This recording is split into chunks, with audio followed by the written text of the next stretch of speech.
दिए गए चरणों का पूरी तरह से पालन किया जाना चाहिए। शेक टेस्ट से पहले हमें टेस्ट वायल के समान मैन्युफैक्चरर और बैच नंबर की स्वयं जमाई गई कंट्रोल वायल बना लेनी चाहिए। यदि एक से अधिक बैच हैं, तो फ्रोजन कंट्रोल सैंपल्स प्रत्येक बैच के लिए अलग अलग तैयार किया जाना चाहिए और प्रत्येक बैच इसके अपने कंट्रोल सैंपल्स के साथ टेस्ट किया जाना चाहिए। इस स्वयं जमाई गई वायल पर फ्रोजन का लेबल स्पष्ट रूप से लगा होना चाहिए। वायल को रेफ्रिजरेटर के फ्रीजर में रात भर के लिए रख दें ताकि इसके कंटेंट पूरी तरह से जम जाएं। अब आपकी कंट्रोल वायल तैयार है। इसे पिघलने दें। वायल को गर्म ना करें, लेकिन आप इसे जल्दी पिघलाने के लिए अपने हाथों में रख सकते हैं। कंट्रोल वायल के पिघलने के बाद आप शेक टेस्ट करने के लिए तैयार हैं।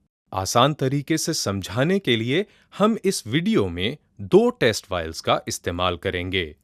दोनों टेस्ट वायल्स को फ्रोजन कंट्रोल वायल के साथ एक हाथ में पकड़ें। सभी वायल्स को 10 से 15 सेकंड्स के लिए जोर से हिलाएं। इसके बाद वायल्स को फ्लैट यानी सपाट सतह पर एक दूसरे के बगल में रख दें और फिर टेस्ट पूरा होने तक वायल्स को ध्यान से देखें। वायल्स में सेडिमेंटेशन की गति की तुलना करने के लिए कमरे में पर्याप्त रोशनी होनी चाहिए। खिड़की के नजदीक प्रयोग करना सही और कारगर है। यदि वायल्स का लेबल बहुत बड़ा होने से इनका कंटेंट छिप रहा है, तो वायल्स को उल्टा कर लें और वायल की गर्दन के पास कणों के जमाव को देखें।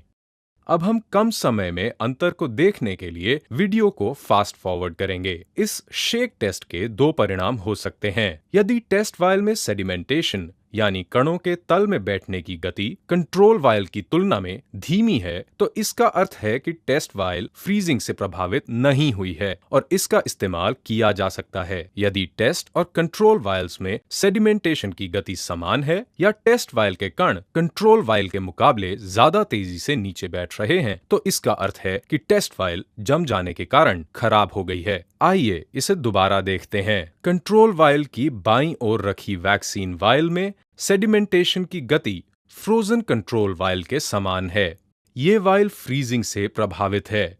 ये फेल परिणाम है। कंट्रोल वायल की दाईं ओर रखी वैक्सीन में सेडिमेंटेशन की गति फ्रोजन वायल से कम है। ये वैक्सीन फ्रीज नहीं हुई है और ये एक पास परिणाम है। फेल परिणाम देने वाली सभी वैक्सीन वायल्स को नष्ट कर देना चाहिए और इनका इस्तेमाल नहीं करना चाहिए। शेक टेस्ट करने में धैर्य की आवश्यकता है।